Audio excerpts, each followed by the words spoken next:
Hello everyone, welcome to my channel zoology by Mona Shekhawat. Last video में हमने protozoa के सामान्य लक्षणों की बात की थी, जिसमें मैंने आपको जो भी इम्पॉर्टेंट उसके कैरेक्टर से जो भी स्पेशल या स्पेसिफिक जो भी चीज़ें थी वो सब मैंने आपसे डिस्कस की। नाउ आज की जो वीडियो है उसमें हम क्लासिफिकेशन ऑफ प्रोटोजोआ की बात करेंगे कि सबसे पहले तो इसे किस बेसिस पर हमने क्लासिफिकेशन किया है, इसको कौन कौन सी क्लासेस में हमने इसको क्लासीफाई किया है, उन सभी के एग्जाम्पल और हर पर्टिकुलर कुछ मेंबर्स जिनके बारे में नॉर्मली क्वेश्चंस पुट अप होता है, उन सब चीज़ों के बारे में हम इस वीडियो में बात करेंगे। तो वीडियो को लास्ट तक देखिए और चैनल को सब्सक्राइब करना ना भूलें। तो स्टार्ट करते हैं आज का topic, classification of protozoa. Classification of protozoa जो है उसमें प्रोटोजोआ को जो क्लासिफाई किया गया है उसका जो बेसिस है कि किस बेस पर हमने उसको क्या किया है, क्लासिफाई किया है। तो जो बेस है वो है लोकोमोटरी ऑर्गन की, उनमें गमन के लिए कौन सा अंग प्रेजेंट है, ठीक है, वो किस चीज़ से लोकोमोट करते हैं, लोकोमोशन करते हैं, इसी चीज़ को हमने आधार बनाया है इसके वर्गीकरण के लिए।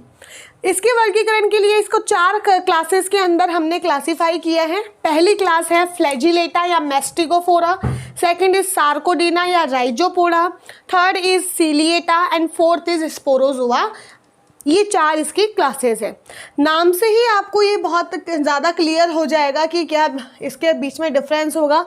भाई फ्लैजिलेटा है जिसके अंदर फ्लैजिला से क्या होगा, गमन होगा, वो क्या होगा, फ्लैजिलेट्स होंगे। जिनमें सार्कोडीना, जिनके अंदर किससे, स्यूडोपोडिया, जो कूटपाद बनते हैं, कूटपादों के द्वारा जिसमें गमन होगा वो किस में आएगा, राइजोपोडा में या सार्कोडीना में। जो भी अमीबा है, एंट अमीबा है, वो सब किसके अंदर आएंगे, राइजोपोडा में। जिनमें सीलिया, जैसे कि पैरामीशियम आपके दिमाग में आ रहा होगा, तो जिनमें सीलिया के द्वारा गमन होता है वो क्या होंगे, सीलिएटा होंगे। और जिनमें गमन के लिए कुछ भी नहीं होता है, जो नॉर्मली पैरासाइट होते हैं, वो क्या होंगे, आपके स्पोरोजोआ, जैसे कि प्लाज्मोडियम है, बबेसिया है, ये सारे किसके अंदर आएंगे, आपके स्पोरोजोआ के अंदर आएंगे। नाउ नेक्स्ट हम बात करते हैं इंडिविजुअल क्लासेस की। सबसे पहले हम बात करते हैं फ्लैजिलेटा की। तो फ्लैजिलेटा का देखो, जितनी भी क्लासेस हैं उनमें 4 चीज़ें आपको ध्यान रखनी है। पहली जो इंपॉर्टेंट चीज़ है कि वो फ्री लिविंग है या पैरासाइट है। दूसरी चीज़, इनमें लोकोमोशन के लिए क्या होता है। तीसरी चीज़, इनके ऊपर पेलिकल प्रेजेंट है या नहीं है। और नेक्स्ट वन, इनमें रिप्रोडक्शन का मोड क्या है, एसेक्सुअल हो रहा है तो किस तरीके से हो रहा है, और सेक्सुअल हो रहा है तो किस तरीके से हो रहा है, ये सब चीज़ें हम इसके अंदर देखेंगे। सबसे पहले हम बात करते हैं मैस्टिगोफोरा या फ्लैजिलेटा का। ये जो है वो फ्री लिविंग होते हैं या फिर पैरासाइट होते हैं। नॉर्मली ये कैसे होंगे, फ्री लिविंग होंगे, नॉर्मली की बात कर रही हूँ। लोकोमोशन इनमें फ्लैजिला के थ्रू होता है। आपने युगलिना और ऐसे ये देखा होगा, यहाँ से ऐसा एक लंबी सी एक क्या होता है, धागा सा निकला रहता है, इसे ही हम क्या बोलते हैं, फ्लैजिला कहते हैं, जो कि गमन में सहायक होती है। इनके शरीर के ऊपर पेलिकल का आवरण क्या होता है, पाया जाता है, जिसकी वजह से इनकी कोई फिक्स्ड शेप होती है, पर्टिकुलर शेप में, जिसके ऊपर भी क्या होगा, पेलिकल का आवरण होगा। उनकी शेप कैसी होगी, डेफिनाइट होगी, जो लास्ट वीडियो में मैंने आपको बताया था। तो यहाँ पर पेलिकल प्रेजेंट होता है। इनमें सेक्सुअल रिप्रोडक्शन का कोई मोड नहीं है, मतलब सेक्सुअल रिप्रोडक्शन इनके अंदर नहीं पाया जाता है। और अगर बात करें एसेक्सुअल का, अलैंगिक जनन का, तो वो इनमें बाइनरी फिशन, द्विविखंडन की प्रक्रिया के द्वारा होता है। जो भी प्रोटोस्पोंजिया है, लेशमानिया है, ट्रिपेनोसोमा है, वो सब इसके एग्जाम्पल हैं फ्लैजिलेटा का, ठीक है। युगलिना भी आप इसके अंदर लिख सकते हो, प्रोटीरोस्पोंजिया, लीशमानिया, ट्रिपेनोसोमा, इन सब की जो खास बातें हैं वो नेक्स्ट स्लाइड में हम करेंगे। नेक्स्ट है आपके राइजोपोडा। राइजोपोडा अमीबा का ध्यान रखना, राइजोपोडा अमीबा, तो आप इससे कोरिलेट कर पाओगे। जिनमें गमन के लिए क्या पाया जाता है, स्यूडोपोडिया पाया जाता है, वो होंगे। नॉर्मली फ्री लिविंग है, पैरासाइट भी हो सकते हैं ये। इनकी बॉडी नेकेड होती है या फिर शेल के साथ, कुछ मेंबर्स में पेलिकल होगी, कुछ में नहीं होगी, ठीक है। ये वाला है एसेक्सुअल रिप्रोडक्शन, यहाँ पर बाइनरी फिशन के द्वारा होता है, लेकिन सेक्सुअल यहाँ पर क्या होता है, एब्सेंट होता है, नहीं पाया जाता है। अमीबा है, एंट अमीबा है, उन सब को हम किस में रखेंगे, राइजोपोडा के अंदर रखेंगे। हमें पता है भाई अमीबा की कोई शेप नहीं होती है, पेलिकल नहीं होगा इसके अंदर। नेक्स्ट सीलिएटा, ये भी क्या होते हैं, फ्री लिविंग या पैरासाइट। दूसरी चीज, इनमें गमन किसके द्वारा होगा, सीलिया के द्वारा। ये डायग्राम आप ध्यान रखना, ये किसका भाई, पैरामीशियम का। ये इस तरीके से इस पे ये हेयर लाइक प्रोजेक्शन होते हैं, जिसे हम क्या बोलते हैं, सीलिया, जिसके द्वारा ये गमन करता है। ठीक है, एक जगह से दूसरी जगह जाता है। बॉडी पे इसका क्या होता है, एक पेलिकल प्रेजेंट होती है, जिस कारण इस संघ के जो जंतु है, इस वर्ग के जो जंतु है, उनकी शेप क्या होगी, डेफिनाइट होगी, निश्चित होगी। एसेक्सुअल और सेक्सुअल दोनों मोड यहाँ पर प्रेजेंट होते हैं, और ये ध्यान रखना इंपॉर्टेंट है, वेरी इंपॉर्टेंट। एसेक्सुअल तो वही पुराना तरीका, द्वितीय खंडन करेगा, बाइनरी फिशन होगा। बात करें सेक्सुअल की, तो सेक्सुअल यहाँ पर जो पैरामीशियम है उसके अंदर किसके द्वारा होता है, कॉन्जुगेशन के थ्रू होता है, संयुग्मन की विधि के द्वारा, जिसमें दो जीव एक दूसरे के पास आते हैं, दोनों पैरामीशियम एक दूसरे के पास आएगा, दोनों के बीच में एक ब्रिज बनेगा। मान लिया ये है, ये इधर, ये दूसरा है, इनके बीच में एक ब्रिज बनेगा, और इस ब्रिज के थ्रू क्या होगा, क्रोमोसोमिक जो मटेरियल है उसका आदान प्रदान होगा। क्योंकि यहाँ पर क्या होगा, क्रोमोसोम का आदान प्रदान हो रहा है, तो इसलिए हम इसे क्या बोलेंगे, सेक्सुअल रिप्रोडक्शन बोलेंगे। जेनेटिक मटेरियल क्या हो रहा है, ट्रांसफर हो रहा है। लास्ट इज स्पोरोजोआ, जिनमें गमन के लिए कुछ नहीं होता है, वो क्या होंगे, आपके स्पोरोजोआ। ठीक है, और क्यों नहीं होता है, क्योंकि ये सारे के सारे क्या होते हैं, एंडोपैरासाइट होते हैं, किसी दूसरे जीव की बॉडी के शरीर बॉडी है उसके अंदर रहते हैं और फिर पोषण प्राप्त करते हैं। तो भाई जब ये किसी दूसरे की बॉडी में रह रहे हैं तो गमन की तो इन्हें कोई ज़रूरत है ही नहीं, तो ये अपने लिए पर्टिकुलर क्या देखते हैं, होस्ट ढूंढते हैं। ठीक है, इनमें लोकोमोटरी ऑर्गन नहीं होता है। अब क्योंकि ये पैरासाइट है, क्योंकि ये पैरासाइट है, तो क्या होगा, किसी दूसरे की बॉडी में रह रहे हैं भाई, पर्टिकुलर जैसे प्लाज्मोडियम है वो हमारी बॉडी में रह रहे हैं। अगर प्लाज्मोडियम के ऊपर पेलिकल सॉफ्ट होगी तो हमारी बॉडी की जो भी सीक्रेशंस हैं वो क्या करेंगे, उनको डैमेज कर देंगे। तो इसलिए यहाँ पर प्रोटेक्शन के लिए जो पेलिकल होती है वो कैसी होती है, थिक होती है, मोटी होती है, ताकि होस्ट की बॉडी के सीक्रेशन से उनका बचाव हो सके। नाउ बात करते हैं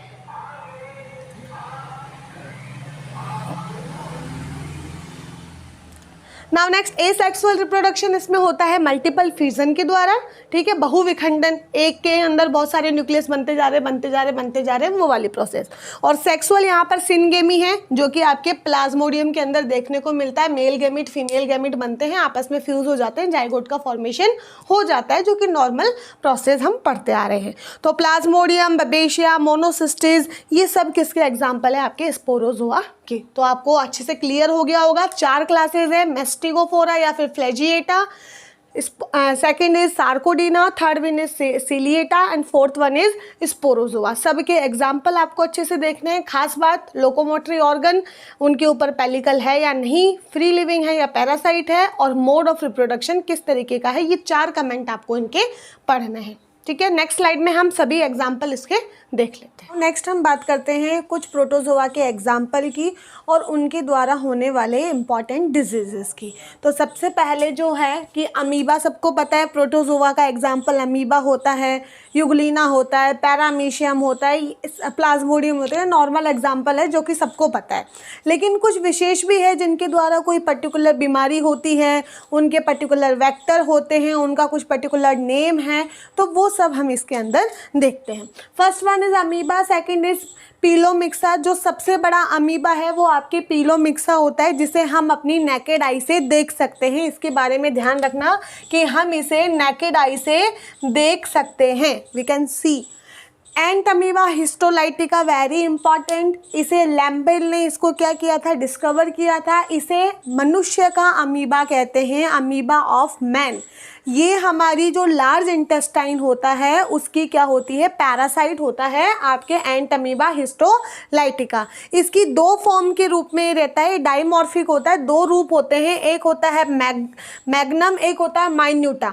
मैग्नम जो इसका रूप होता है वो होता है पैथोजेनिक, मतलब जो कोई बीमारी करेगा, ठीक है, और इसके द्वारा जो बीमारी होती है वो होता है अमीबिया पेचिस, अमीबिक डायसेंट्री रोग ये उत्पन्न करता है।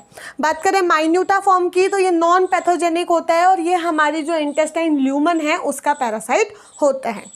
नेक्स्ट है एंट अमीबा जिंजीवैलिस, ये भी इम्पॉर्टेंट है। ये हमारे माउथ में रहता है, माउथ अमीबा हम इसे कहते हैं।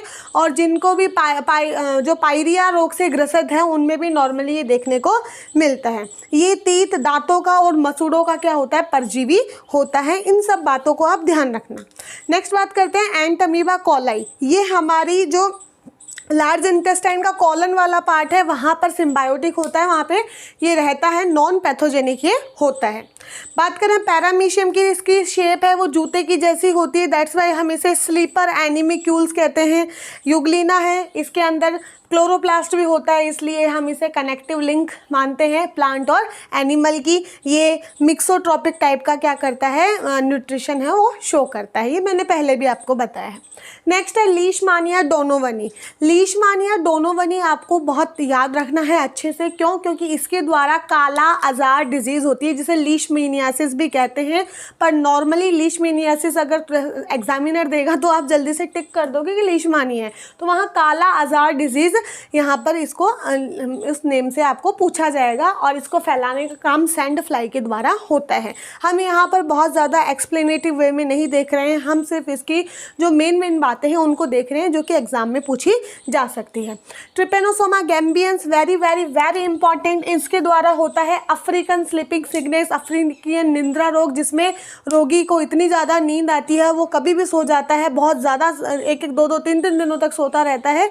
इसमें भी कुछ प्रॉब्लम होती है, इस वजह से ऐसा होता है। वो जब हम बीमारियां पढ़ेंगे अच्छे से तब उसके अंदर देखेंगे। ये हमारे जो लिम्फ नोड वगैरह है उसका क्या होता है, पैरासाइट होता है। अफ्रीकन स्लीपिंग सिकनेस का वेक्टर ध्यान रखना, बीमारी होती है ट्रिपेनोसोमा गैम्बियन से, लेकिन इसको फैलाने का काम कौन करता है, सीसी फ्लाई, जिसका दूसरा नाम है ग्लोसिना पाल्पेलिस।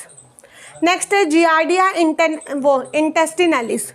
जियार्डिया इंटेस्टिनैलिस, इसे हम grand old man of intestine कहते हैं, और इसके द्वारा फैलने वाला जो इसे हम रूस का सैलानी रोग है वो भी ये इसको कहा जाए, मतलब इसके द्वारा होने वाले रोग को रूस का सैलानी रोग भी कहा जाता है, क्योंकि जो ट्रैवलर थे वहाँ के वो इस रोग को लेकर आए थे।